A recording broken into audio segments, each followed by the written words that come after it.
Welcome back again. This is Vidya. You're watching We the Techie Government Jobs channel. Proud of India. ISRO నుంచి ఇంకొక కొత్త notification అయితే release అయింది. Vikram Sarabhai space centre నుంచి excellent notification అయితే release అయింది గైస్. ఇది మాత్రం ఓకే. సో గైస్ చూస్తే మనకి 18th జూన్ కల్లా మీరైతే అప్లికేషన్ అయితే పెట్టేసుకోవాలి. అండ్ ఇంకో విషయం ఏంటంటే మనకి శాలరీ మాత్రం సూపర్ ఉంది. 78,000 పర్ మంత్ మనకైతే శాలరీ వీళ్ళైతే పే చేస్తున్నారు. సో క్లియర్ కట్గా మెన్షన్ కూడా చేసేస్తారు. ఓకే, సో మంచి అప్డేట్ గైస్. ఇది మాత్రం ఇస్రో ఇండియన్ స్పేస్ ఆర్గనైజేషన్ నుంచి, అది కూడా విక్రమ్ సారాభాయ్ స్పేస్ సెంటర్ నుంచి అసిస్టెంట్ రోల్స్కి ప్రెసెంట్ నోటిఫికేషన్ అయితే రిలీజ్ అయింది అనమాట. డిఫరెంట్ డిపార్ట్మెంట్స్లో. ఓకే, సో ఎలిజిబిలిటీ క్రైటీరియా ఏంటి, ఎవరు దీనికి అప్లై చేసుకోవచ్చు, ఏజ్ క్రైటీరియా ఏంటి, అప్లికేషన్ ప్రాసెస్ ఏంటి, అంతా కూడా క్లియర్ కట్గా నీట్గా జూమ్ చేసి క్లియర్గా ఎక్స్ప్లెయిన్ చేస్తాను. బిఫోర్ దట్ కంపల్సరీ లైక్ చేయండి, షేర్ చేయండి. ఒక న్యూ వ్యూవర్ అయితే తప్పకుండా సబ్స్క్రైబ్ చేసుకుని పక్కన బెల్ ఐకాన్ ఇచ్చేసి ఆల్ ప్రెసెస్ పెట్టుకోండి. ఓకే, డీటెయిల్స్ చూసేద్దాం. Let's start. గైస్, వీడియో డిస్క్రిప్షన్లో లింక్ మీద క్లిక్ చేసిన తర్వాత మనకి we the techie page open అవుతుంది. చూసి కన్ఫ్యూజ్ పడవద్దు, క్లియర్గా నీట్గా డీటెయిల్స్ చెక్ చేసుకొని కిందకి నీట్గా స్క్రోల్ డౌన్ చేయండి. అక్కడ అప్లై లింక్ ఉంటుంది బ్లూ కలర్లో, దాన్ని మీకు క్లిక్ చేసిన తర్వాత ఈ యొక్క పేజ్లోకి అయితే వచ్చేస్తారు డైరెక్ట్గా మనకి. సో ఇస్రో యొక్క అఫీషియల్ పేజ్లో మనం అయితే ఉన్నాం, అది కూడా విఎస్ఎస్సి అంటే మనకి విక్రమ్ సారాభాయ్ స్పేస్ సెంటర్ యొక్క అఫీషియల్ పేజ్లో మనం. అడ్వర్టైజ్మెంట్ నెంబర్ మీరు ఇక్కడ చెక్ చేసుకోవచ్చు. 31st May 2025 ఇక్కడ ఇచ్చారు. ఇక చూడండి, క్రూషియల్ డేట్ ఆఫ్ ఎలిజిబిలిటీ ముందే ఇచ్చారు మనకి. 18th 6 2025 కల్లా మీరైతే అప్లై చేసుకోవాలి. ఆన్లైన్ అప్లికేషన్ మనకైతే 4th జూన్ నుంచి అయితే స్టార్ట్ అయింది, 18th జూన్ వరకు అన్నమాట. సో మొత్తం వెబ్సైట్ అంతా కూడా రెగ్యులర్గా చెక్ చేసుకోండి అని చెప్తున్నారు. వీళ్ళ దగ్గర నుంచి మనకు వచ్చిన నోటిఫికేషన్ చూస్తే మనకి చూడండి, టెక్నికల్ అసిస్టెంట్ ఒక పొజిషన్ ఉంది, next scientific assistant, next library assistant. Okay, ఈ యొక్క 3 రోల్స్కి మనకి 78,000 పర్ మంత్ వీళ్ళైతే ఇస్తున్నారు. ఏజ్ క్రైటీరియా కూడా ఇచ్చేస్తారు. మినిమం 18 నుంచి మ్యాక్సిమం 35 ఇయర్స్ వరకు మీరైతే అప్లై చేసుకోవచ్చు. As per the government norms మనకి ఎస్సీ ఎస్టీ వాళ్ళకేమో 5 years, ఓబీసీ వాళ్ళకేమో 3 years మనకు ఉంటుంది. యాజ్ పర్ ది గవర్నమెంట్ నామ్సే అంతా కూడా అప్లికబుల్ అవుతుంది కాబట్టి సో వీడియో లెంగ్త్ అవుతుంది, మిగతా కూడా మీరు ఇక్కడ చెక్ చేసుకోండి గైస్. సెలక్షన్ ప్రాసెస్ విషయానికి వస్తే ఇక్కడ మనకి క్లియర్గా ఇక్కడ ఇచ్చా చెక్ చేసుకోండి. ఇక్కడ సెలక్షన్ ప్రాసెస్లో ఫస్ట్ మనకి రిటన్ టెస్ట్ అయితే కండక్ట్ చేస్తారట. 80 మల్టిపుల్ చాయిస్ క్వశ్చన్స్ ఉంటాయి, 90 minutes డ్యూరేషన్ ఇస్తారు. 1 mark will be awarded for each correct answer అన్నారు. నెగిటివ్ ఆన్సర్కి వచ్చేటికి 0.33 మార్క్స్ అయితే మనకైతే కట్ అవుతుంది కాబట్టి చాలా జాగ్రత్తగా రాయాలి రిటన్ టెస్ట్ అన్నమాట. ఓకే, పాస్ క్రైటీరియా మనకి ఇక్కడ ఇస్తారు. సో మినిమం 32 out of 80 మార్క్స్కి అయితే రావాలి. అన్రిజర్వ్డ్ అండ్ ఈడబ్ల్యూఎస్ క్యాండిడేట్స్కి 24 మార్క్స్ వస్తే సరిపోతుంది. 80 out of ఎవరికి other reserved category and people అనేసి ఇచ్చారు. Okay, ratios for skill test 1:5 రేషియోలో మిమ్మల్ని అయితే తీస్తారని చెప్తున్నారు. స్కిల్ టెస్ట్ అంటే వన్స్ రిటన్ టెస్ట్ అయిపోయిన తర్వాత స్కిల్ టెస్ట్ ఉంటుంది. విల్ బీ క్వాలిఫైయింగ్ నేచర్లోనే ఉంటుంది. Minimum marks required for qualifying అంటే 50 out of 100 అనేసి ఇచ్చారు. అంటే హాఫ్ ఏంటి అన్రిజర్వ్డ్ క్యాండిడేట్స్కి 40 మార్క్స్ వచ్చిన చాలు, రిజర్వ్డ్ క్యాండిడేట్స్కి అనేసి ఇచ్చారు. ఇక్కడ చెక్ చేసుకోండి. ఓన్లీ ఇండియన్ నేషనల్సే మీరైతే అప్లై చేసుకోవడానికి అయితే అవుతుంది, గుర్తుపెట్టుకోండి గైస్. అది మాత్రం ఫస్ట్ మనకి క్రైటీరియా. అసలు ఈ అసిస్టెంట్ రోల్కి అసలు ఇండివిజువల్గా ఎడ్యుకేషన్ క్వాలిఫికేషన్ ఏంటి అన్ని కూడా క్లియర్గా చూద్దాం. ఆఫ్టర్ దట్ మన ఫీజ్ డీటెయిల్స్కి అయితే వద్దాం. ఫస్ట్కి వెళ్ళిపోతే మనకి ఇండివిజువల్గా చూద్దాం గైస్. ఫస్ట్ మనకి అసిస్టెంట్ రోల్కి సో లెవెల్ 7th పే ప్యాకేజ్లో మనకి చూడండి 44,900 నుంచి 1,42,400 వరకు మనకి బేసిక్ వేరీ అవుతుందట. ఓకే, ఫస్ట్ ఎలక్ట్రానిక్స్ డిసిప్లిన్లో చూస్తే టోటల్గా 27 వేకెన్సీస్ అయితే ఉన్నాయి.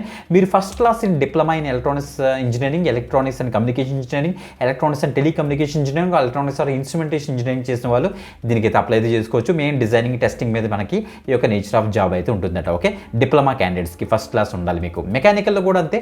సో 26 వేకెన్సీస్ ఉన్నాయి. First class diploma in mechanical production ఇంజనీరింగ్లో మీరు చేస్తే సరిపోతుంది, అప్లై చేసుకోవచ్చు. కంప్యూటర్ సైన్స్కి వచ్చేటప్పటికి అంతే. So first class in diploma in computer science engineering, technology or information technology అని ఇచ్చారు. ఓకే, దీంట్లో టోటల్గా చూస్తే మనకి ఇక్కడ చూడండి వేకెన్సీస్లో మనకి రిజర్వ్ కూడా ఇచ్చారు. మనకి 4, 8 మీరు ఇక్కడ చెక్ చేసుకోవచ్చు. 2 డిపార్ట్మెంట్స్ ఉన్నాయి, విఎస్ఎస్సి అండ్ ఏడిఆర్ఐఎన్ అనేసి. ఓకే, ఈ డిపార్ట్మెంట్స్లో ఈ వేకెన్సీ అయితే ఇలా డివైడ్ అయ్యాయి. కెమికల్కి వచ్చేటప్పటికి 6 వేకెన్సీస్ ఉన్నాయి. First class in diploma in chemical engineering technology చేస్తే సరిపోతుంది.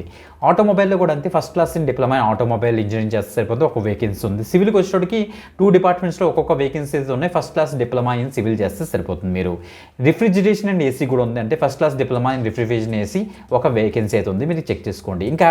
ఇక సెకండ్ కేటగిరీలోకి వస్తే మనకి physics. Okay, first class in bachelors డిగ్రీని ఫిజిక్స్, సో బీఎస్సీ చేసిన ఫిజిక్స్ క్యాండిడేట్స్ ఎవరైతే ఉన్నారో 1, 3 టోటల్గా 4 వేకెన్సీస్ అయితే ఉన్నాయి, మీరు ఇక్కడ చెక్ చేసుకోవచ్చు.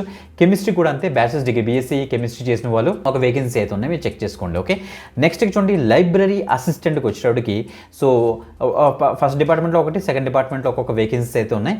ఎసెన్షియల్ క్వాలిఫికేషన్ మీరు గ్రాడ్యుయేషన్ కంప్లీట్ చేసి ఉండాలి.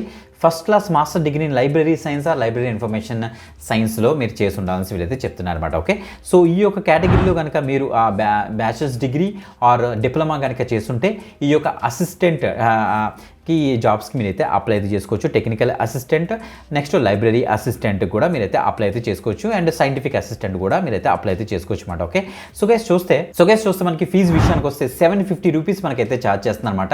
Initially all applicant have to uniformly pay 750 rupees as application fee. Female, SC/ST, next ex service men, PWBD candidates will be refused to refunded full fee. ఇక్కడ చూడ మనకి ఇచ్చారు candidates will be refunded full fee subjected to the condition and the candidates should appear in the written test. Okay, for other candidates an amount of 500 rupees. అంటే కరెక్ట్గా చెప్పాలంటే once 750 rupees అందరూ pay చేసేస్తారు. 750 rupees pay చేసిన తర్వాత general category people ఎవరైతే ఉన్నారో వాళ్ళకి 500 రూపీస్ అయితే వీళ్ళు రిటర్న్ అయితే ఇస్తారు. ఏంటి, మీరు ఎగ్జామినేషన్ రిటర్న్ టెస్ట్ కనుక అపేర్ అవుతే అదే రోజు ఇచ్చేస్తారు మనకి.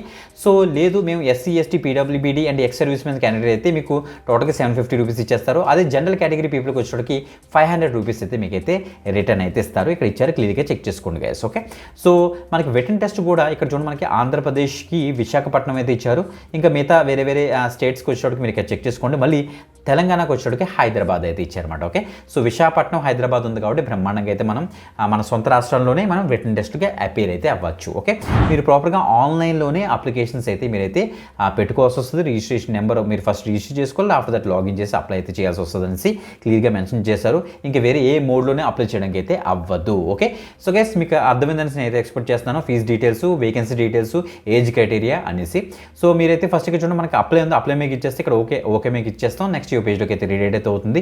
నేమ్ మొత్తం డీటెయిల్స్ అన్ని ఇచ్చేసి గైడ్లైన్స్ కూడా వాళ్ళు ఇచ్చేస్తారు అసలు ఏం చేయాలనేసి బేస్డ్ ఉన్నట్టు ఇక్కడ ఇచ్చేసేయండి. నెక్స్ట్ ఇక్కడ చూడండి మీకు వెరిఫై ఓటీపీ కూడా మీరు అయితే ఫస్ట్ అయితే వెరిఫై అయితే చేసుకోండి. పోస్ట్ నేమ్ ఇచ్చేసి ఇక్కడ ఈమెయిల్ అడ్రస్ ఇచ్చేసి ఇక్కడ సబ్మిట్ చేసేసి ఫస్ట్ వెరిఫై అయితే చేసుకుని దెన్ అప్లై అయితే చేసుకోండి. ఓకే, ఈ యొక్క లింక్స్ వీడియో డిస్క్రిప్షన్ ఉంటుంది, అక్కడ నుంచి అయితే యాక్సెస్ చేయండి. చాలా మంచి అప్డేట్, ఎక్కువ మందికి షేర్ చేయడానికి అయితే మ్యాక్సిమం ట్రై చేయండి గైస్. ఓకే, సో ఇంకొక ఎక్సలెంట్ గవర్నమెంట్ జాబ్ అప్డేట్తో మరి కలుద్దాం. అంతవరకు సెలవు, బాయ్.